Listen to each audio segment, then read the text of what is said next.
محمد صلی اللہ علیہ وسلم کے برابر کروڑوں پیدا کر ڈالے۔ تقویۃ الایمان۔ یہ وہی کتاب ہے تقویۃ الایمان جو جاری ہے۔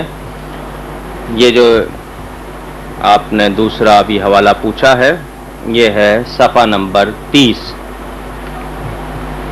وہ کہتے ہیں اس شہنشاہ کی تو یہ شان ہے کہ ایک آن میں ایک حکم کن سے چاہے تو کروڑوں نبی اور ولی اور جن و فرشتہ جبرائیل اور محمد صلی اللہ علیہ وسلم کے برابر پیدا کر ڈالے۔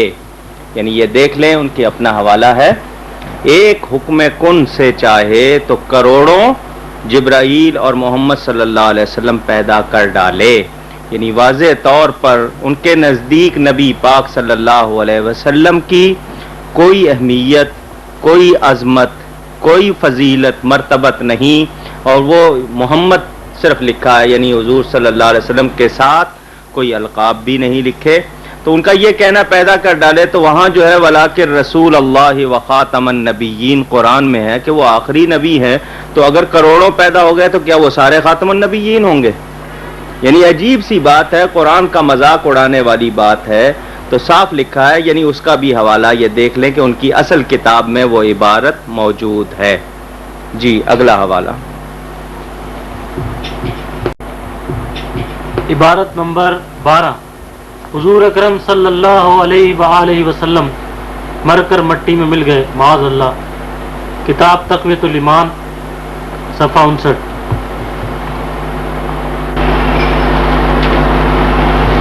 یہ وہی کتاب ہے تقویۃ الایمان، یہ اس کے صفحہ نمبر 59 میں ہے۔ یعنی میں بھی ایک دن مر کر مٹی میں ملنے والا ہوں۔ یہ حضور صلی اللہ علیہ وسلم کے بارے میں صاف طور پر لکھا ہوا ہے کہ میں بھی ایک دن مر کر مٹی میں ملنے والا ہوں۔ مٹی میں ملنے کا کیا مطلب ہے؟ یہ جملہ جو لکھا ہے کیا نبی پاک صلی اللہ علیہ وسلم کے شان کے لائق ہے؟ یعنی اگر کوئی یہ کہے، اگر مجھے مثال دینے کی اجازت ہو سمجھانے کے لیے، تو مٹی میں ملنے والا، مٹی سے ملنے والا، سے اور میں کا فرق میں آپ کو سمجھا دوں تاکہ پتہ چل جائے انہوں نے کتنی گستاخی کی۔ یہ کہوں کہ اسماعیل دہلوی سے چھڑی گم ہو گئی، اور یہ کہوں کہ اسماعیل دہلوی میں چھڑی گم ہو گئی، تو ان کو شاید فرق سمجھ میں آ جائے گا کہ انہوں نے کیسی بات لکھی ہے۔ یہ گستاخی نہیں ہے تو اور کیا ہے؟ یہ حضور صلی اللہ علیہ وسلم کے بارے میں یہ لکھا، جبکہ خود نبی پاک کا ارشاد ہے کہ اللہ نے زمین پر حرام کر دیا ہے نبیوں کے جسموں کا کھانا۔ نبی زندہ ہوتے ہیں، شہداء کو مردہ کہنا، مردہ سمجھنا قرآن میں منع کیا گیا ہے۔ تو جس کا کلمہ پڑھنے والے اتنی شان رکھتے ہیں، خود وہ نبی کتنی شان رکھتا ہوگا، لیکن ان کو نہیں معلوم، انہوں نے یہ جملہ لکھا، یہ بھی اصل کتاب سے پیش کر دیا۔ جی نمبر 13۔ نبی رسول سب ناکارہ ہیں، معاذ اللہ۔ کتاب تقویۃ الایمان، صفحہ 29۔ یہ اسی کتاب کے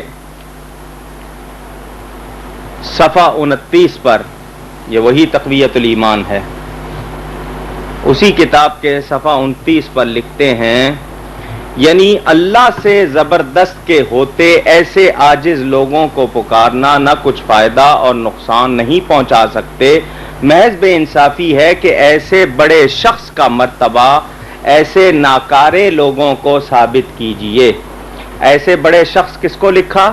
اللہ تعالیٰ کو۔ شخص کہا اللہ کو، بڑے شخص کہا، اور پھر ناکارے کہا۔ یعنی کن کو ناکارے کہا؟ نبیوں، ولیوں کو، حضور صلی اللہ علیہ وسلم سمیت تمام انبیاء کو، تمام اولیاء کو ناکارہ کہا۔ یہ الفاظ بھی موجود ہیں اسی کتاب میں، یہ لکھے ہیں۔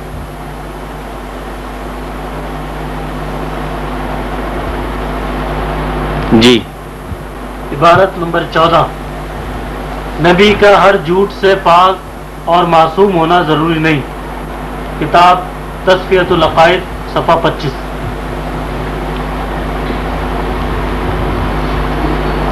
یہ کتاب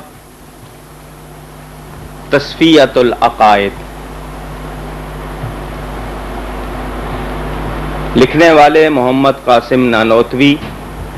سید احمد مالک کتب خانہ اعزازیہ دیوبند نے کتب خانہ اعزازیہ دیوبند سے اس کو شائع کیا ہے. اس کا صفحہ نمبر 25.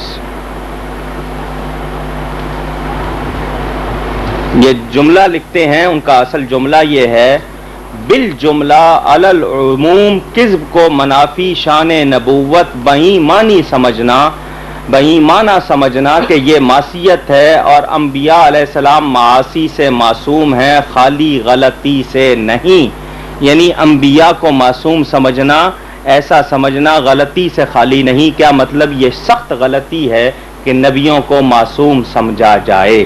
اندازہ کر لیجئے کہ نبیوں کو معصوم مانا جاتا ہے، یہ ہمارے عقیدے میں ہے. وہ انبیاء کی عصمت کا صاف انکار ہے. یہ جملہ موجود ہے. عبارت نمبر 15. نبی کی تعریف صرف بشر کی سی کرو بلکہ اس میں بھی اختصار کرو. کتاب تقویۃ الایمان. یہ وہی کتاب تقویۃ الایمان ہے.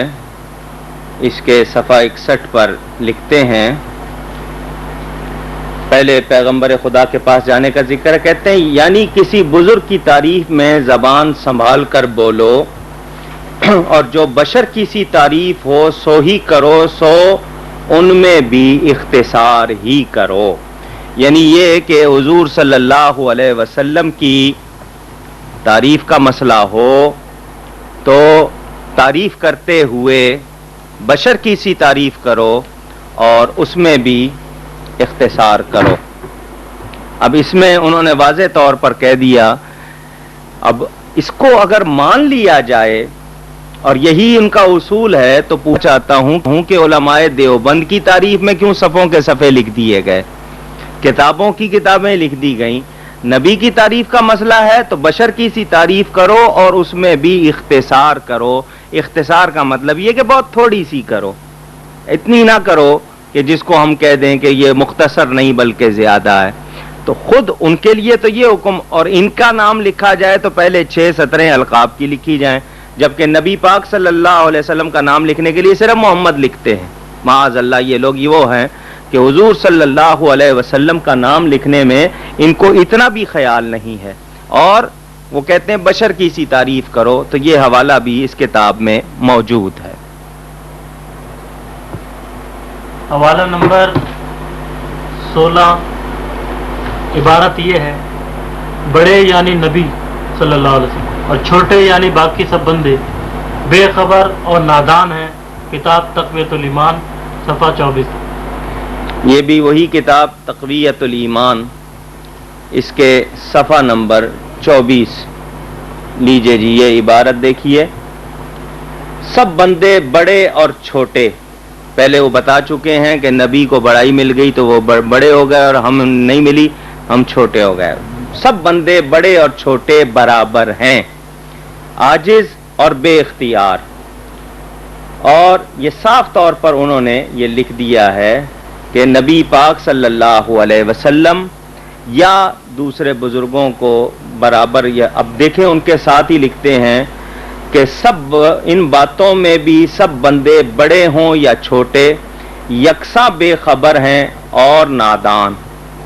یعنی صاف طور پر انکار کر رہے ہیں کہ نبی یا غیر نبی، جو نبی ہیں ان کو بڑا کہا، جو نبی نہیں ہے ان کو چھوٹا کہا. پہلے تو کہا کہ برابر عاجز اور بے اختیار، یعنی کسی چیز کا اختیار نہیں ہے. دوسری جگہ یہ کہا کہ یکساں بے خبر، جیسے چھوٹے بے خبر ہیں ویسے ہی بڑے بے خبر ہیں. حالانکہ حضور صلی اللہ علیہ وسلم نے واضح طور پر فرما دیا کہ جو میں جانتا ہوں تم نہیں جانتے، جتنا اللہ کو میں جانتا ہوں تم نہیں جانتے، جتنا میں اللہ سے ڈرتا ہوں تم نہیں ڈرتے. اور اس کے علاوہ قرآن نے ان کی فضیلت کی گواہی دی، اور ان کے علم کے بارے میں قدرت نے گواہی دی. وَعَلَّمَكَ مَا لَمْ تَكُنْ تَعْلَمْ. اے حبیب، جو کچھ آپ نہیں جانتے تھے، یعنی واضح طور پر کہ اور جو کچھ آپ نہیں جانتے تھے وہ اللہ نے آپ کو سکھا دیا. اور یہاں وہ کہتے ہیں یکساں بے خبر ہیں اور نادان. بے اختیار بھی کہا، نادان بھی کہا. تو جو نبی کو بے اختیار اور نادان کہے وہ خود غلط ہے، وہ نادان ہے، بلکہ گستاخ ہے، بے ادب ہے، اور یہ حوالہ بھی اس کتاب میں موجود ہے۔ نمبر 17، بڑی مخلوق یعنی نبی اور چھوٹی مخلوق یعنی باقی سب بندے اللہ کی شان کے آگے چمار سے بھی ذلیل ہیں، معاذ اللہ۔ کتاب تقویۃ الایمان، صفحہ 14۔ یہ اسی کتاب تقویۃ الایمان کا صفحہ نمبر 14۔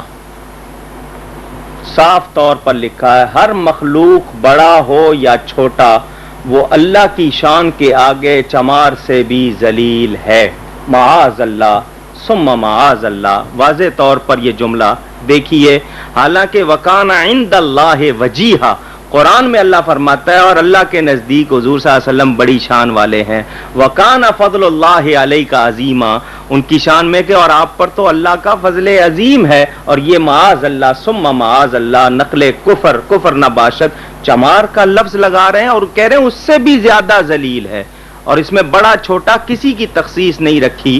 اندازہ کیجئے جن لوگوں کا نبیوں، ولیوں اور مسلمانوں کے بارے میں یہ حال ہے، حالانکہ وَلَقَدْ كَرَّمْنَا بنی آدم، اللہ نے بنی آدم کو، اولاد آدم کو عزت دی ہے، اور اِنَّ أَكْرَمَكُمْ عِنْدَ اللَّهِ أَتْقَاكُمْ، قرآن کی سراسر یہ تکذیب ہے، جھٹلایا ہے قرآن کو۔ تو چمار کس کو کہتے ہیں یہ جانتے ہوں گے، کچھ لوگ کہتے ہیں چمار ان کو جو شو میکر، جوتے بنانے والے، یا یہ جو دوسرے ہوتے ہیں ان کے لیے آپ نہایت زیادہ یعنی حقارت رکھتے ہیں، تو یہ کہتے ہیں ان سے بھی زیادہ ذلیل ہیں۔ تو جو اس طرح کی بات کرے، حالانکہ مسلمان کا عقیدہ یہ ہے کہ اللہ کے نزدیک، اللہ کی بارگاہ میں جو شان نبی پاک صلی اللہ علیہ وسلم کی ہے وہ کسی اور کی نہیں ہے، لیکن یہ ان کا عقیدہ دیکھ لیجئے۔ اللہ تعالی ایسے برے عقیدے سے اور ایسے برے عقیدوں والوں سے ہمیں بچائے۔ عبارت نمبر 18، نبی کو صلی اللہ علیہ وسلم، نبی کو طاغوت شیطان بولنا جائز ہے، معاذ اللہ۔ تفسیر بلغۃ الحیران، صفحہ 43۔ یہ بلغۃ الحیران اس سے پہلے بھی دکھا چکا ہوں، جس میں یہ لکھا ہے کہ اللہ کو پہلے سے پتہ نہیں ہوتا، بعد میں پتہ چلتا ہے جب بندے کر لیتے ہیں۔ یہ وہی بلغۃ الحیران فی ربط آیات القرآن، یہ گنگوہی صاحب کے شاگرد ہیں حسین علی وہاں بچنا والے، جن کی یہ کتاب ہے۔ کون سا صفحہ ہے؟ صفحہ نمبر جو ہے 43۔ 43۔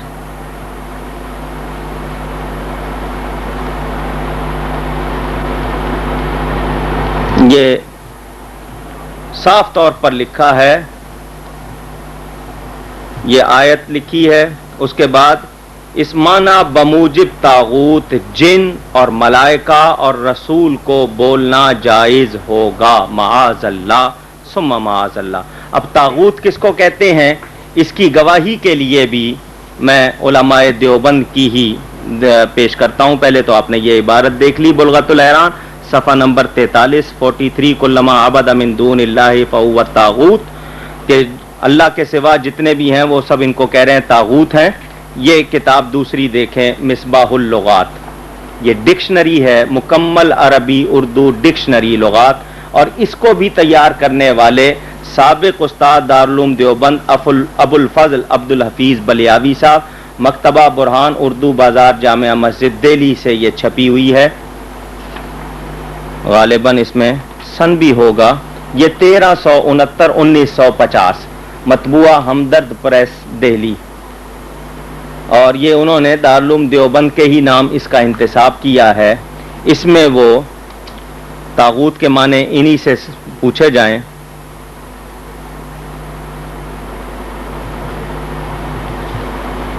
یہ لیجئے جی، یہ الطاغوت کا لفظ آیا اس میں، صفحہ نمبر 488۔ الطاغوت ہر حد سے تجاوز کرنے والا، بدی و شرارت کا سرغنہ شیطان۔ معنی آپ نے سنے طاغوت کے معنی، ایک تو یہ کہ بدی، برائی اور شرارت کا سرغنہ، یعنی سرغنہ کہتے ہیں لیڈر کو، چیف کو، گرو کو، تو جو شرارت کرنے والوں کا سرغنہ ہو، ہر حد سے تجاوز کرنے والا، اور صاف طور پہ لکھا ہے شیطان۔ تو آپ اندازہ کر لیں جو نبی کے لیے شیطان یا شرارت کرنے والوں کا سرغنا، بدی کرنے والوں کا سرغنا، یا ہر حد سے تجاوز کرنے والا جو نبی کے لیے ایسا لفظ لکھے، کیا وہ شخص مسلمان کہلا سکتا ہے؟ کیا ہم اس کے بارے میں یہ تصور کریں کہ اس کا ایمان سے کوئی تعلق ہے؟ تو ان لوگوں نے نبی کے لیے ایسے الفاظ لکھے ہیں، اس کے بعد خود ہی گمان کر لیجئے، وہاں دیکھ لیجئے کہ طاغوت جن اور ملائکہ اور رسول کا لفظ صاحب لکھا ہے کہ بولنا جائز ہوگا، اور طاغوت کے معنی بھی آپ نے ملاحظہ کر لیے۔ یہ ان لوگوں کا حال ہے، اللہ ہمیں اپنی پناہ میں رکھے۔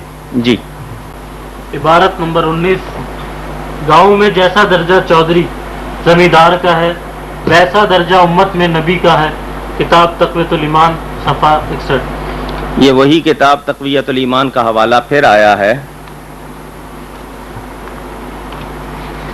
یہ وہی تقویۃ الایمان، اس کا صفحہ نمبر 61، یہ تقویۃ الایمان اور اس کا صفحہ یہ 61۔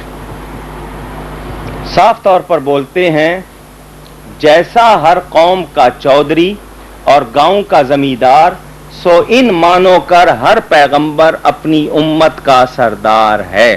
یعنی ان کے نزدیک سیدھی سی بات یہ ہے کہ جیسا درجہ گاؤں میں چودھری کا ہوتا ہے، نبی کا اتنا ہی درجہ ہے۔ یعنی اندازہ کریں چودھری اور زمیندار سے نبی کے درجے کو سمجھنا، یہ کوئی ایمان کی بات ہے یا ایمان والا ایسی بات کرے گا؟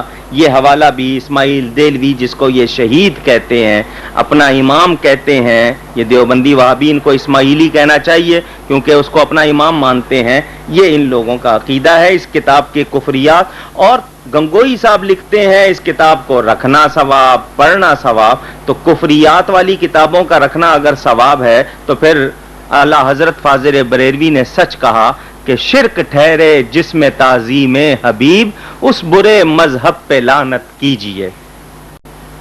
عبارت نمبر 20، جس کا نام محمد یا علی ہے صلی اللہ علیہ وآلہ وسلم، وہ کسی چیز کا مختار نہیں، نبی اور ولی کچھ نہیں کر سکتے، کتاب تقویۃ الایمان صفحہ 41۔ ابھی اس کا ایک حوالہ اور باقی ہے، یہ بھی ملاحظہ کر لیجئے، یہ وہی کتاب تقویۃ الایمان، اس کا صفحہ 41، صاف طور پہ لکھا ہے جس کا نام محمد یا علی ہے وہ کسی چیز کا مختار نہیں۔ یہ صاف طور پہ لکھیں جس کا نام محمد یا علی ہے وہ کسی چیز کا مختار نہیں۔ شاید کوئی یہ سمجھے کہ محمد یا علی کسی عام آدمی کا نام نہیں، یہ نبی پاک صلی اللہ علیہ وسلم کے بارے میں خاص طور پر لکھا ہے، کیونکہ حضور نبیوں کے سردار ہیں، حضرت علی ولیوں کے سردار ہیں۔ لوگ یا رسول اللہ کا نعرہ بھی لگاتے ہیں یا علی کا نعرہ بھی لگاتے ہیں، تو اس نے صاف طور پر واضح کر کے یہ لکھا ہے کہ جس کا نام محمد یا علی ہے وہ کسی چیز کا مختار نہیں، یعنی نبیوں ولیوں کے اختیار کو سراسر جھٹلایا۔ اور اس کے علاوہ جگہ جگہ اس نے اس کتاب میں حضور صلی اللہ علیہ وسلم، انبیاء، اولیاء، شہداء، ائمہ کے بارے میں نہایت گندی زبان استعمال کی ہے، جس میں سے کچھ پیش کی گئی ہے۔ یہ جو حوالہ بھی اصل کتاب میں موجود ہے جو دکھا دیا گیا۔ اگلا حوالہ عبارت نمبر 21، حضور اکرم صلی اللہ علیہ وآلہ وسلم بے حواس ہو گئے معاذ اللہ، تقویۃ الایمان صفحہ 55۔ یہ اسی کتاب میں، یہ پھر وہی تقویۃ الایمان۔ اب یہ دیکھیں صاف طور پہ لکھا ہے محمد الرسول اللہ، سلام لکھا ہے یعنی شارٹ کر کے صلی اللہ علیہ وسلم۔ ان لوگوں کو اتنی توفیق نہیں ہے کہ درود بھی پورا لکھیں کی، تو اس کے دربار میں یہ حالت ہے کہ ایک گوار کے منہ سے اتنی بات سنتے ہی مارے دہشت کے بے حواس ہو گئے، معاذ اللہ ثم معاذ اللہ۔ اتنی بات لکھنا نبی پاک صلی اللہ علیہ وسلم کے بارے میں کہ وہ بے حواس ہو گئے، یہ بات ایسے ہی لوگ کر سکتے ہیں؟ یعنی آپ اپنے کسی بڑے کے لیے بھی اگر لفظ استعمال کرتے ہیں سوچ کے، کوئی شخص اپنے دوست کے لیے کوئی لفظ استعمال کرتا ہے وہ اور ہوتا ہے، باپ کے لیے، استاد کے لیے، پیر کے لیے، بزرگ کے لیے لہجہ بدل دیتے ہیں، دوست کو تو بھی کہہ لیں گے، تم بھی کہہ لیں گے، اور طرح طرح سے بات کر لیں گے، لیکن جب کسی بزرگ کی بات کرتے ہیں تو اس میں لہجہ، الفاظ، آداب ہوتے ہیں۔ تو یہ نبی پاک کے لیے لکھ رہے ہیں کہ وہ مارے دہشت کے بے حواس ہو گئے، یعنی کوئی لحاظ نہیں۔ تو یہی تو بے ادبی ہے، اللہ تعالیٰ نے واضح طور پر صحابہ کرام کو منع کر دیا تھا کہ رائنا کا لفظ نبی کو نہ کہنا. اس کے بہت سی وجوہات میں ایک وجہ یہ بتائی جاتی ہے کہ راعی کہتے ہیں چرواہے کو، شیپرڈ جو ریوڑ غلہ وغیرہ چراتے ہیں. تو کوئی شخص اس رائنا کے لفظ کو اگر بدل کے کھینچ کے رائنا کہہ دیتا تو اس کا مطلب ہوتا ہمارے چرواہے. چونکہ اس لفظ میں گنجائش تھی، حالانکہ وہ یہودی اس لفظ کو بولا کرتے تھے، ان کے ہاں یہ کسی اور معنی میں استعمال ہوتا تھا. اللہ تعالیٰ نے اس لفظ کے استعمال سے مسلمانوں کو منع کر دیا کہ میرے نبی کو یہ لفظ ہی نہیں کہنا. یعنی جس لفظ میں بے ادبی کی گنجائش تھی یا کوئی اور معنی ہو سکتے تھے، اور یہ تو کھلم کھلا وہ لفظ لکھ رہے ہیں، کیا اس کے باوجود بھی ان لوگوں کے لیے کوئی گنجائش ہو سکتی ہے؟ یقیناً وہی شخص گنجائش نکالے گا جو شخص یہ نبی پاک صلی اللہ علیہ وسلم کے بارے میں عقیدہ رکھے گا کہ ان کی کوئی عزت نہیں، اور جس کے پاس یہ ہے کہ بعد از خدا بزرگ توئی قصہ مختصر صلی اللہ علیہ وسلم، جو یہ کہے گا حضور صلی اللہ علیہ وسلم جو ہیں وہ اللہ کی مخلوقات میں سب سے افضل ہیں، وہ کبھی ایسے لفظوں کی گنجائش پسند نہیں کرے گا. انہوں نے یہ گستاخانہ لفظ لکھے ہیں، یہ بھی اصل کتاب سے دکھا دیے. نمبر 22، امتی بظاہر عمل میں نبی سے بڑھ جاتا ہے، کتاب تحذیر الناس، صفحہ نمبر 5. میں اس حوالے کو دکھانے سے پہلے اسی تقویت الایمان کا ایک اور حوالہ دکھا دوں. یہ صفحہ 54 پر یہ لکھا ہے، اللہ کی شان بہت بڑی ہے کہ سب انبیاء اور اولیاء اس کے روبرو ایک ذرہ ناچیز سے بھی کم تر ہیں. یہ اسی کتاب کا حوالہ ہے، یعنی جس میں یہ دکھا نا مارے دہشت کے بے آواز، اسی سے چند سطریں پہلے یہ بھی لکھا ہوا ہے. انبیاء اولیاء صاف لفظ لکھا ہے کہ اللہ کے روبرو ایک ذرہ ناچیز سے بھی کم تر ہیں. کیا ہمیں یہ کہنے کی اجازت ہے؟ یہ اور بات ہے کہ نبی پاک صلی اللہ علیہ وسلم اللہ کی بارگاہ میں عاجزی کرتے ہوئے کچھ بھی کہہ لیں. دیکھیں حضرت آدم علیہ السلام نے اللہ کی بارگاہ میں عاجزی کرتے ہوئے کہا، ربنا ظلمنا انفسنا، اے ہمارے پروردگار ہم نے اپنی جانوں پر ظلم کیا. تو کیا ظلمنا کا لفظ جو انہوں نے استعمال کیا اس کو بنیاد بنا کر ہم آدم علیہ السلام کو ظالم کہہ سکتے؟ ہرگز نہیں. ایک عاجزی کرتے ہوئے انہوں نے جو لفظ اللہ کی بارگاہ میں کہا ہے اس کو ہم دلیل نہیں بنا سکتے. اور یہ صاف کہہ رہا ہے کہ اللہ کی شان بہت بڑی ہے، سب انبیاء و اولیاء اس کے روبرو ایک ذرہ ناچیز سے کمتر ہیں. تو کیا اللہ کی شان ظاہر کرنے کے لیے یہی لفظ ملا ہے؟ اللہ کی شان ظاہر کرنے کے لیے تو ضروری تھا کہ حضور صلی اللہ علیہ وسلم کی تعریف کی جاتی کہ اللہ کی شان اتنی بڑی ہے کہ اس نے حضور صلی اللہ علیہ وسلم جیسا بندہ پیدا کیا. حضور کی شان، یہ بھی تو اللہ کی شان کا بیان تھا. یعنی حضور کی توہین کر کے اللہ کی جو شان کی جائے وہ بیان کی جائے، وہ اللہ کی شان ہرگز نہیں ہوگی، بلکہ اس طرح تو اللہ کو ناراض کیا جا رہا ہے. اور یہ انہوں نے کھلم کھلا یہی حرکت کی ہے. یہ الفاظ ان کے دیکھ لیں، جو نبی کو ذرہ ناچیز سے کمتر لکھے معاذ اللہ، جو چمار سے زیادہ ذلیل لکھے وہ شخص خود ہی یقیناً چمار سے زیادہ ذلیل ہے. نبی کی شان اللہ کے بارگاہ میں بہت بلند ہے. کتنی بلند ہے یہ اللہ ہی جانتا ہے، اور اللہ نے ان کی شان میں پورا قرآن اتارا ہے. قرآن پڑھیے، اللہ نے نبیوں کو نام لے کر پکارا، یا آدم ہو، یا نوح ہو، یا ابراہیم، یا عیسیٰ، یا موسیٰ. لیکن جب اپنے حبیب کی باری آئی تو یا ایھا النبی، یا ایھا الرسول، یاسین، طٰہٰ، یا ایھا المزمل، یا ایھا المدثر. اللہ تعالی اپنے بندے کو، اپنے عبد مقدس کو بغیر لقب کے، بغیر ادب آداب اور جو القاب ہیں ان کے نہیں پکارتا، اتنی تعظیم دیتا ہے. تو یہ ہمارے لیے سبق ہے کہ میں خالق ہو کر جب اتنی ان کو تعظیم دے رہا ہوں، تم مخلوق ہو کر کتنی تعظیم دینا. تو اندازہ کر لیجئے. اور یہ شخص یہ الفاظ لکھ رہے ہیں. اللہ ایسے عقیدے سے اور ایسی باتوں سے بچائے. یہ آپ کا وہ سوال، یہ کتاب ہے تحذیر الناس، جن کو بانی کہتے ہیں دارالعلوم دیوبند کا محمد قاسم نانوتوی صاحب. پہلے بھی یہ کتاب دکھائی جا چکی ہے، پھر دیکھ لیں اس کا ٹائٹل. اس کے صفحہ 5 پر وہ لکھتے ہیں، انبیاء اپنی امت سے اگر ممتاز ہوتے ہیں تو علوم ہی میں ممتاز ہوتے ہیں، باقی رہا عمل اس میں بسا اوقات بظاہر امتی مساوی ہو جاتے ہیں بلکہ بڑھ جاتے ہیں. یہ صاف طور پر انہوں نے یہ لکھا ہے. اس کا مطلب یہ ہوا کہ انبیاء اپنی امت سے اگر درجہ زیادہ رکھتے ہیں تو ان کا صاف کہنا یہ ہے کہ یعنی علوم میں جاننے میں پہلے تو دوسرا ان کا کہہ رہا ہے کہ جی شیطان کا علم زیادہ ہے, ملک الموت کا علم زیادہ ہے. یہاں یہ کہہ رہے ہیں کہ جی اگر ممتاز ہیں تو علوم میں ممتاز ہیں. ہو سکتا ہے کہ ان کے نزدیک کوئی اور کبھی کچھ اور کبھی کچھ بھانت بھانت کی بولیاں بولنا ان کا طریقہ ہے. باقی رہا عمل, تو عمل میں کہتے ہیں بسا اوقات یعنی اکثر مرتبہ بظاہر امتی مساوی ہو جاتے ہیں بلکہ بڑھ جاتے ہیں. حالانکہ ان کو یہ نہیں معلوم کہ حضور صلی اللہ علیہ وسلم فرماتے ہیں کہ میرا صحابی مٹھی بھر جو اللہ کی راہ میں دے, صرف مٹھی بھر جو, اور جو میرا صحابی نہیں وہ احد پہاڑ کے برابر سونا اللہ کی راہ میں دے, تب بھی وہ میرے صحابی کے درجے کو نہیں پہنچ سکتا. ہو سکتا ہے اس میں یہ کہیں کہ اس میں عمل کی کیا بات ہے, یہ تو درجے اور ثواب کی بات ہے. تو میں پوچھنا چاہوں گا کہ کیا غیر صحابی کا عمل اور صحابی کا عمل برابر ہو سکتا ہے؟ اس پر اگر ہے تو پھر سپاہ صحابہ کے نام سے شور کیوں ہو رہا ہے؟